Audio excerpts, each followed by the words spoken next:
Distance runners should sprint. It may seem counterintuitive, may seem a little strange that if I'm running for long distances for extended periods of time, that I'm being told I should sprint like a 100-meter runner. But sprinting does a lot of useful things for us if we are looking to run a 5K, 10K, half marathon, marathon, whatever it is. And what sprinting ultimately does is it essentially raises the ceiling of what somebody's capable of.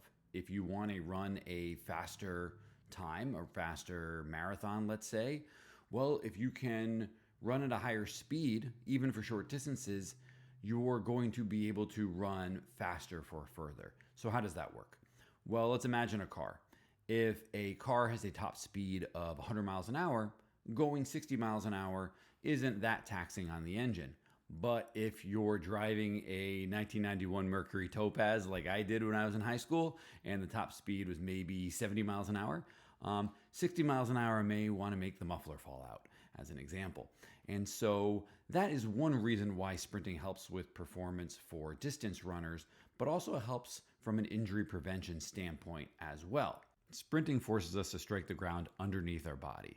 Now, if we think back to high school science class, we might remember that Newton's law says every action has an equal and opposite reaction.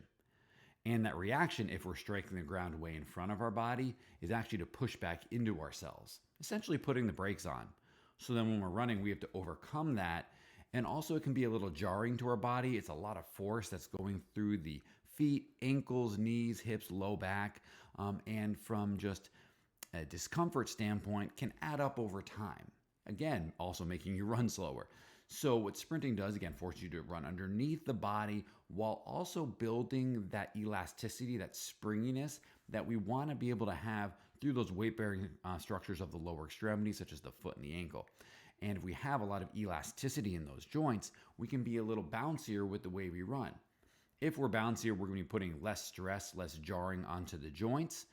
And also, we're going to run more efficiently, more effectively by essentially spending less time on the ground every time that foot strikes.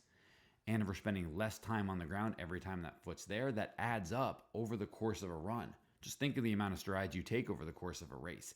If we can take even a couple milliseconds away from every foot contact, well, that's going to lower your time significantly. Now, does this mean you have to incorporate crazy sprinting workouts into your already busy training cycle? No. You can start by incorporating a few of the sprinting drills that you probably see when you drive by your local high school. Drills such as an A march, an A skip, an A run, or a step over drill are a lot of the drills that you'll find us do with a lot of our patients, a lot of our clients, and a lot of our athletes here at Cohen Health and Performance. Pick a couple of these, perform a couple sets within your warm-ups or even as part of your cross training, can really do a lot of good. Take a look at the individual videos on our YouTube page. And for those of you who have been with us for a while, you may recognize the guy in the videos.